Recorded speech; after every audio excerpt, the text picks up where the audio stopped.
Yeah, I think in the long arc of human history, probably natural phenomena is the right solution.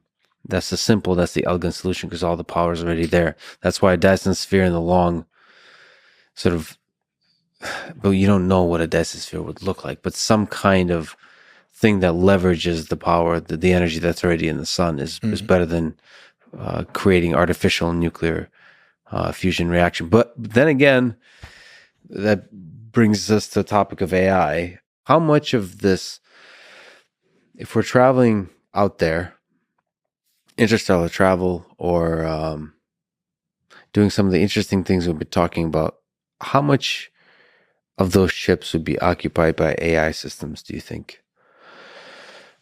What would be the living organisms occupying those ships? Yeah, it's depressing to think about AI in the search for life because it has. I mean, I've been thinking about this a lot over the last few weeks with playing around with ChatGPT-3, like many of us, and being astonished with its capabilities.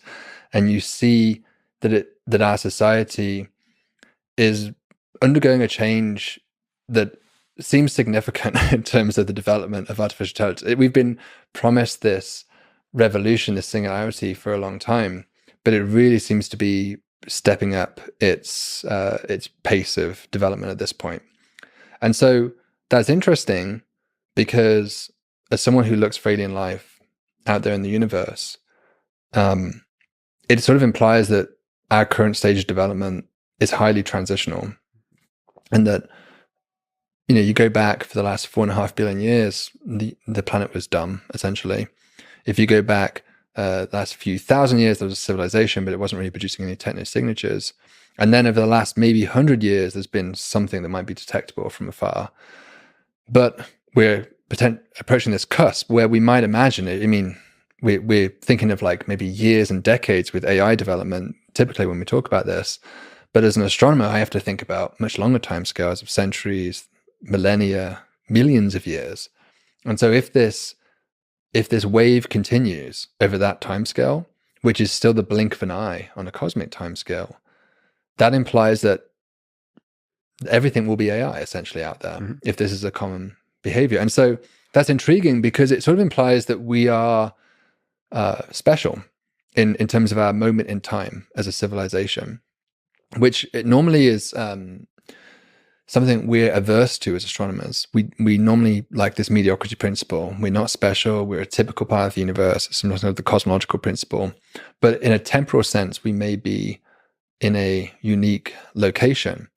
And perhaps that is part of a solution to the Fermi paradox, in fact, that if it is true that planets tend to go through basically 3 phases, dumb life for the vast majority, a brief period of biological intelligence, and then an extended period of artificial intelligence that they transition to, then we would be in a unique and special moment in galactic history that would be of particular interest for any anthropologists out there in the galaxy, right? This would be the time that you would want to study a civilization very carefully. You wouldn't want to interfere with it. You would just want to see how it plays out. Kind of similar to the ancestor simulations that I sometimes talked about with the simulation argument, that you are able to observe perhaps your own origins and study how the transformation happens. And so, yeah, that has for me recently been throwing the Fermi paradox a bit on its head. And this idea of the zoo hypothesis that we may be monitored, which has for a long time been sort of seen as a fringe idea, even amongst the SETI community. But if we live in this truly transitional period, it adds a lot of impetus to that idea, I think. Well, even AI itself would, by its very nature, would be observing us. By, it's like human. There used to be this concept of human computation, which is actually exactly what's feeding the current chat language models, which is leveraging all the busy stuff we're doing to do the hard work of learning. So like the language models are trained on human interaction and human language on the internet. And so AI feeds on the output of brain power from humans. And so like it would be observing, and it gets stronger as it observes. So it actually gets extremely good at observing humans. And one of the interesting philosophical questions that starts percolating is what is the interesting thing that makes us human? We tend to think of it, and you said like there's 3 phases. What's the thing that's hard to come by in phase 3? Is it something like scarcity, which is limited resources? Is it something like consciousness? Is that the thing that's very that emerged the evolutionary process in biological systems that are operating under constrained resources? This thing that it feels like something to experience the world, which we think of as consciousness, is that really difficult to replicate? Is in artificial systems? Is that the thing that makes us fundamentally human, or is it just a side effect that we attribute way too much importance to? Do you have a sense? If you look out into the future, and AI systems are the ones that are traveling out there to Alpha Centauri and beyond, do you think they have to carry the flame of consciousness with them? No, not necessarily. They may do, but it may not be necessarily. I mean, I guess we're talking about the difference here between sort of an AGI, artificial general intelligence, or consciousness, which are distinct ideas, and you can certainly have one without the other. So I could imagine. I would disagree with this certainly in that statement. Okay. I think it's very possible in order to have intelligence, you have to have consciousness.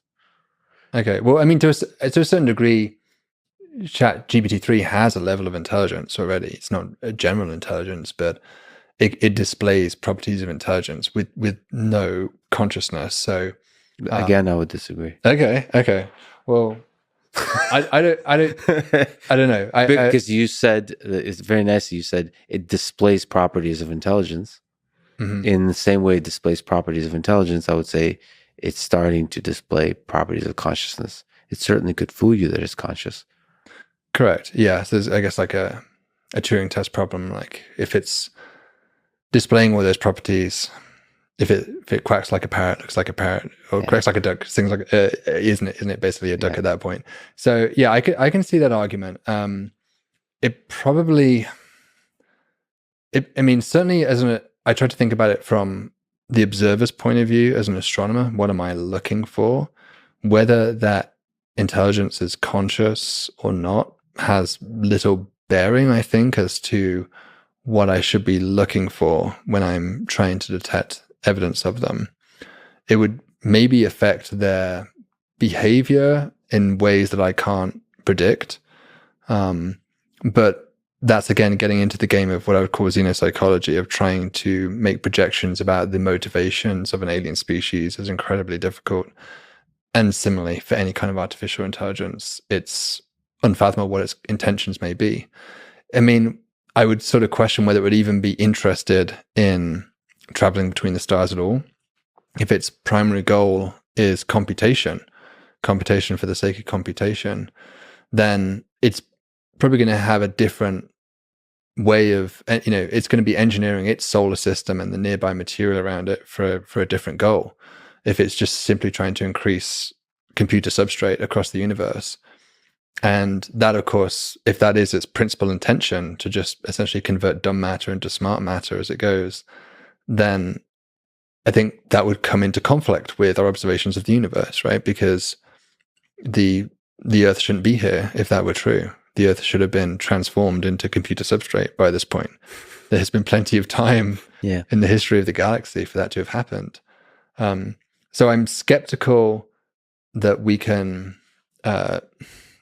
I'm skeptical in the part that's a behavior that AI or any civilization really engages in, but I also find it difficult to find a way out of it. To explain why that would never happen in the entire history of the galaxy, amongst potentially, if life is common, millions, maybe even billions of instantiations of AI could have occurred across the galaxy. And so that seems to be a knock against the idea that there is life else or intelligent life elsewhere in the galaxy. The fact that hasn't occurred in our history is maybe the only solid data point we really have about the activities of other civilizations.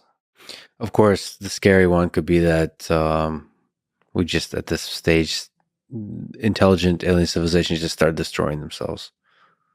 It becomes too powerful. Everything's just too many weapons, too many nuclear weapons, too many nuclear weapon style systems that just, from mistake to aggression to, like, the probability of self-destruction is too high relative to the challenge of avoiding the technological challenges of avoiding self-destruction. You mean the AI destroys itself, or No, will we destroy ourselves prior to the advent of AI?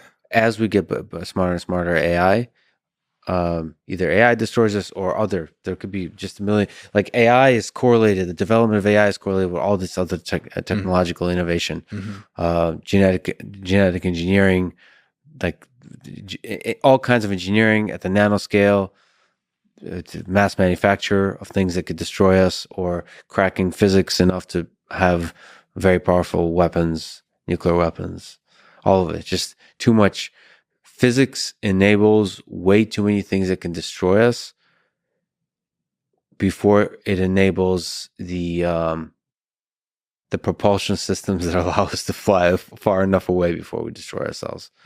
So maybe that's what happens to the other alien civilizations. Is that your resolution? Because but the premise of the entire argument is that ancestor simulations are possible.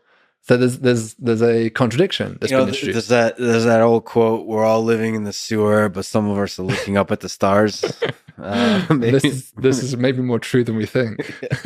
But to me, so there's of course physics and computational fascinating questions here. But to me, there's a practical psychological question, which is, how do you create a virtual reality world that is as compelling and not necessarily even as realistic, but almost as realistic, but as compelling or more compelling than physical reality? Because something tells me it's not very difficult in the full history of human civilization. That is an interesting kind of simulation to me, because that feels like it's doable in the next 100 years, creating a world where we're all prefer to live in the digital world, and not like a visit, but like it's like you're seen as insane. No, like you're required. It's unsafe to live outside of the virtual world, and it's interesting to me from an engineering perspective how to build that, because I'm somebody that sort of loves video games, and it seems like you can create incredible worlds there and stay there, and it's a different question than creating a ultra high resolution, high fidelity simulation of physics. But if that world inside a video game is as consistent as the physics of our reality, then you can have your own scientists in that world that trying to understand that physics world. It might look different, and presumably they'd eventually forget. Give it long enough, they might forget about their origins of being once biological and assume this was their only reality. Especially if you're now born, well, certainly if you're born, but even if you were 8 years old or something when you first started wearing the headset,